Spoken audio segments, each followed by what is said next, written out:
Assalamualaikum. Permisi. Assalamualaikum. Salam Ibu, silahkan masuk. Silahkan. Bu. Ya, perkenalkan Ibu, nama saya Ina. Di sini saya sebagai penyuluh KB. Ibu, kalau boleh tahu namanya siapa ya? Saya Sasa, Bu. Oh, Ibu Sasa. Iya, Bu. Gimana Bu, ada keperluan apa Ibu kesini? Gini, Bu, saya kan lagi hamil nih sekarang. Oh ya. Ya, tapi saya bingung, Bu. Nanti saya pakai KB apa ya? Soalnya saya, Bu, nggak siap kalau punya anak lagi. Oh, begitu. Ini kehamilan yang keberapa ya Ibu? Ini hamil yang pertama, Bu. Oh, alhamdulillah. Selamat ya Ibu ya. Iya, terima kasih, Bu. Sudah hamil pertama. Ibu, setelah melahirkan ini, kira-kira memang ada rencana mau pakai KB begitu? Iya, Bu. Tapi saya itu bingung mau pakai KB apa. Pakai KB apa? Oh, seperti itu. Jadi untuk alat kontrasepsi atau KB di sini Bu, memang banyak sekali macamnya Ibu. Kira-kira Ibu tahu untuk KB ini, yang Ibu tahu ada berapa Bu? Saya tahunya KB itu cuma pil, suntik. Tapi, Bu, saya tuh takut nggak cocok gitu, Bu. Oh begitu, ya. Kebetulan juga ini hamil pertama ya Ibu ya. Iya. Betul.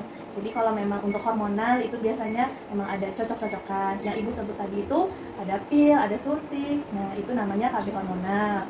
Kemudian kalau misalkan Ibu takut tidak cocok dengan hormonal, kami di sini ada namanya KB non hormonal Ibu. Oh gitu, apa aja itu, Bu? Ya, jadi untuk KB non hormonal ini ada dua yang disarankan khususnya untuk ibu. Jadi untuk KB non hormonal di sini ada dua macam Ibu, ada yang jangka pendek sama ada yang jangka panjang. Yang jangka pendek itu contohnya seperti kondom. Nah, itu memang penggunaannya pada saat ibu dan suami mau berhubungan. Jadi itu dipakai. Kemudian ada lagi yang kedua, itu namanya IUD Ibu. Nah, Ibu pernah dengar IUD Ibu? Belum pernah. Itu apa ya? Oh, nah jadi IUD itu kalau misalkan mungkin dari yang Ibu pernah dengar dari teman atau dari masyarakat, mungkin biasanya orang-orang bilangnya itu spiral. Oh, spiral toh, Bu. Iya.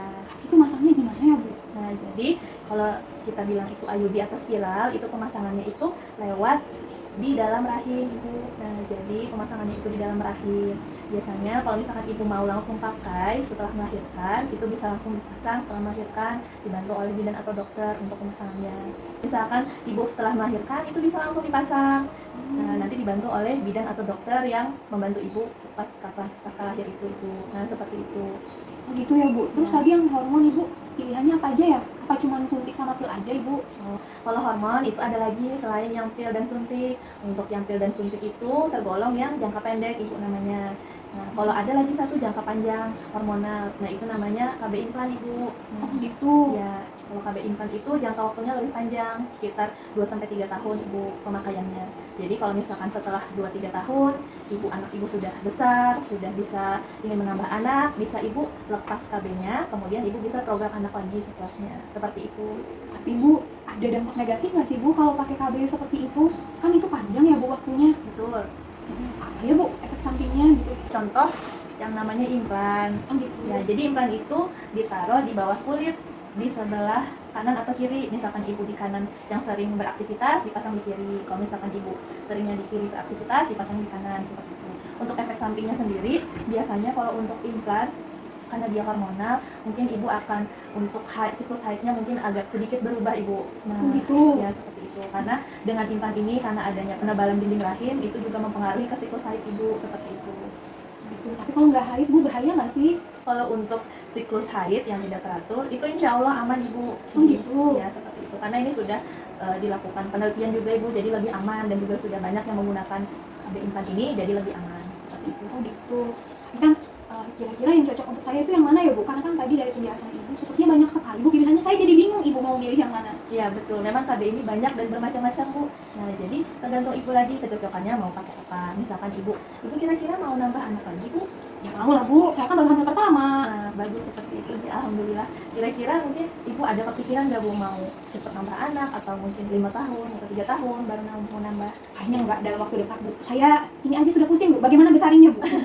Iya seperti itu ya. Iya, Bu. Betul. Kalau misalkan Ibu mau pakai KB dan lebih mau merencanakan jarak anak mungkin sekitar 3 tahun atau 5 tahun, itu Ibu bisa pakai implan atau IUD.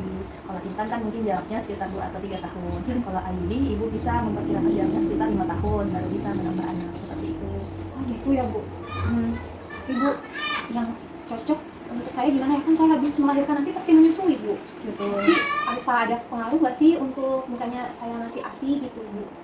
Kalau untuk KB sendiri, untuk implan maupun IUD, dia tidak mempengaruhi sama sekali dengan ASI ibu. Jadi walaupun ibu sudah memakai KB, jadi ASI ibu insya Allah tetap bisa menyusui seperti itu. Oh gitu ya Bu. Dari penjelasan Ibu tadi, sepertinya bagus Bu ya pakai IUD. Ya. Tapi kan tadi kata Ibu dimasukin ke dalam rahim. Betul. Itu mengganggu nggak Bu waktu berhubungan ya Bu? Namanya kita menikah kan Bu pasti berhubungan gitu Bu. Betul itu ibu. Nah jadi di sini saya ada contohnya. Jadi ini ada alat peraganya terkait dengan alat reproduksi wanita. Jadi kita bisa lebih paham dan lebih jelas ya ibu.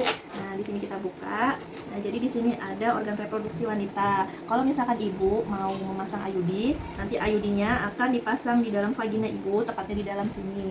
Jadi nanti IUD-nya berbentuk T akan terpasang di sini ibu. Kemudian tadi ibu bilang apakah ini mengganggu apabila berhubungan dengan suami? Insya Allah ini tidak akan mengganggu ibu. Nah karena IUD itu di dalam sini, kemudian nanti pada saat ibu berhubungan mungkin sampai sini ibu. Nah jadi dia tidak akan mengganggu IUD ibu seperti itu. Oh gitu ya Bu. Bagus sekali Bu ya. Ya. Baik. Sebenarnya saya sudah tahu Bu mau memilih KB apa. Saya rencananya mau pakai KB IUD Bu. Itu gimana ya Bu? Nah, kalau misalkan ibu mau pakai KB IUD, di sini kita ada ibu, nanti saya arahkan dengan bidan desa di sini bu. Nah jadi nanti kita akan sama-sama ke sana. Kalau misalkan ibu ada berminat setelah melahirkan dengan ibu bidan, nanti saya dampingi ibu. Kita akan melakukan pemasangan IUD. Sebelumnya mungkin ibu akan diperiksa dulu pemeriksaan kesehatan dan lain-lain. Nah jadi nanti saya bisa dampingi ibu ke sana kalau ibu mau. Oh gitu ya Bu. Baiklah. Tapi ini sebelumnya saya diskusi dulu Bu ya dengan suami, biar suami juga tahu saya pakai KB apa nanti gitu Bu ya. Oh boleh ibu, silahkan. Ya nanti saya kabarin lagi Bu ya. Oh siap ibu. Ya, makasih banyak Ibu. Sama-sama ibu. Makasih ya.